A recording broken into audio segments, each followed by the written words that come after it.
Sally Kane and I'm the Return to Work Coordinator for Varian Australia, and we're a manufacturer of scientific instruments.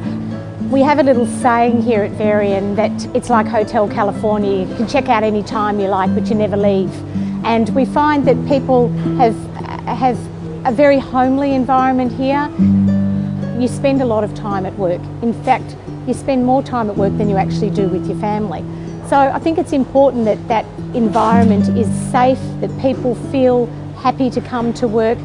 Inevitably, you're going to have injuries because people are human. It's very important from the outset though that people have an understanding that they're going to be looked after and that they're going to be able to get back to work, even if it's not necessarily going to be the job that they were in before the injury.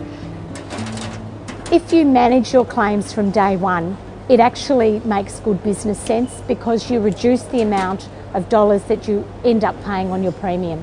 If you're on the front foot, if you start the process from day one, if you're out there, you're being the advocate, you're organising, coordinating between all the parties, then it just makes for a much more successful return to work process.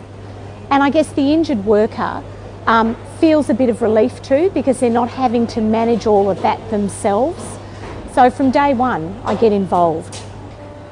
My own personal experience involved one of our assemblers down in the assembly area. His name is Danny. One day he was pulling apart a vacuum pump and normally it would come apart fairly easily, but this one was quite stuck, and as a result, as he pulled it apart, he jarred his shoulder and felt a sharp pain in his right shoulder.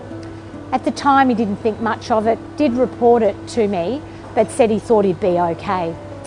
Went home that night and of course the pain got worse.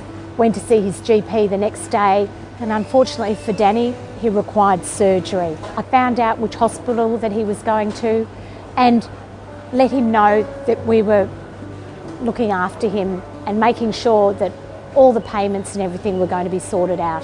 What I tend to do when somebody's injured for the first time, give them a call, explain what they need to do and say to them, I'll be ringing you, but you can ring me as well.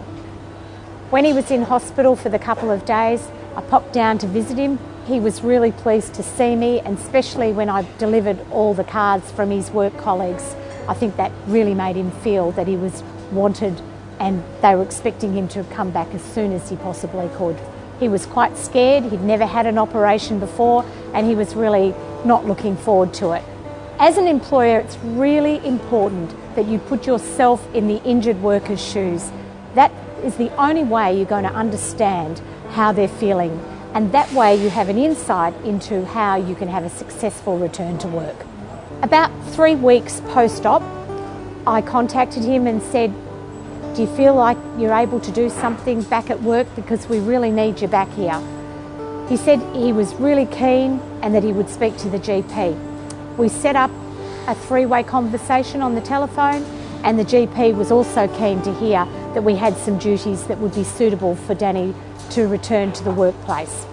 It's important that both the injured worker, the healthcare provider and the employer are all in agreement that the duties are reasonable, are within the injured worker's capability, and that they're a real job with real expectations and outcomes so that the injured worker feels like he's contributing.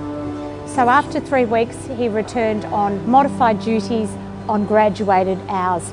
That was reviewed every 2 weeks by his GP and myself, and we were gradually able to increase his hours as his rehab lessened with his hydro and his physio.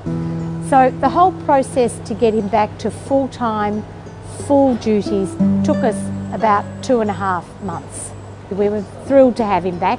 He's a vital cog in the wheel down in the assembly area, and all his workmates missed him, and we didn't realise how much he actually did until he was gone.